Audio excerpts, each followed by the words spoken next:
short meditation, let us turn our pages to Psalms 119 verses 105 to 112. As we've read these verses before, I'd like to emphasize on verses 105, where it says, "Your word is a lamp to my feet and a light to my path." If we have ever carried a lantern, but these days we don't see lanterns much, we see torch, even torch where it's similar to old-time lantern, where in a dark path we use a light to show us the path. Here the light is very similar to God's guidance. It talks about God's guidance in our life. And here where it says, "Your word is a lamp to my feet." And if we have ever walked in a dark place with a torch in our hand, we can understand that when we hold a torch in the dark path, we see we can only take a step, few steps. We won't be able to see the whole destination, only the short destination as through the light passes through. Just like that, we see here, it shows the light as much as we can move forward. And when we go forward, it shows a little more further. That's what the torches, or in the old time, the lanterns, were used to show those paths, just little by little. They won't show the whole path. But when we see here, where this writer emphasizes on, "Your word is the light to my path." Here, nowadays, in dark time, we use torch. But in our spiritual life, what is our light? It is not about the torch, it's not about the lantern, but it is the word of God.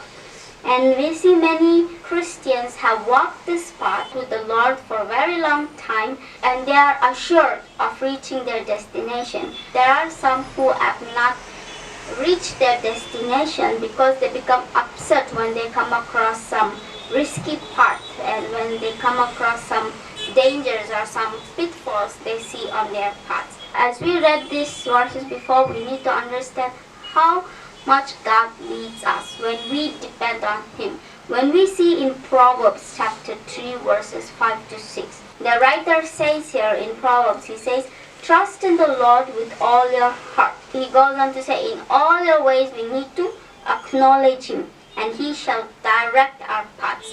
We have a path, but if we don't have a light, it is no use to cross the path. But here we carry the light. The light is the Word.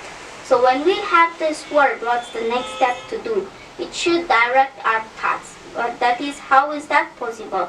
It is only possible when we acknowledge our God in everything that we do, and we need to trust in Him. And we even see David records this verse, in what we see in Proverbs, where the writer emphasizes us to trust in the Lord, and we should acknowledge Him in all our ways. When we do that, He will direct our paths. And here we see how David records this promise in Psalms 32 verse 8, where he records the promises and he says, "I will instruct you and teach you in the way you should go.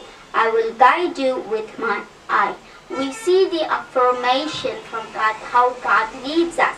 It's not just like torch where we see the light, but where we see here God will instruct us, and He will teach us, and He will show us the way that we need to go, and He will guide us with His eye.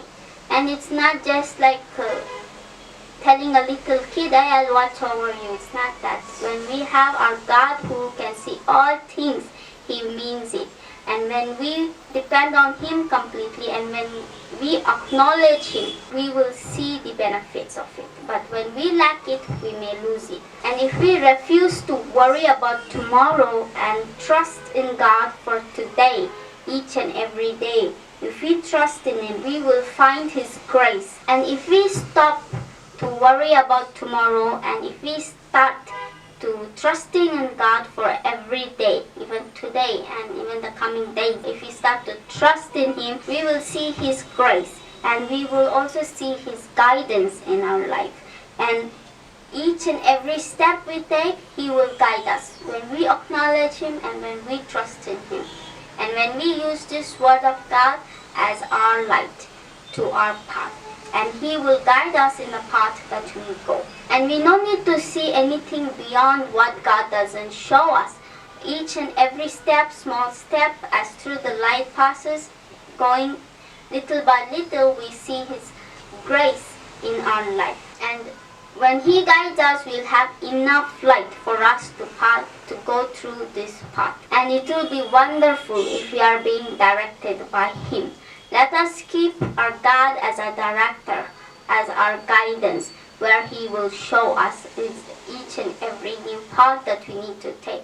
And all that we need to do is not to refuse Him.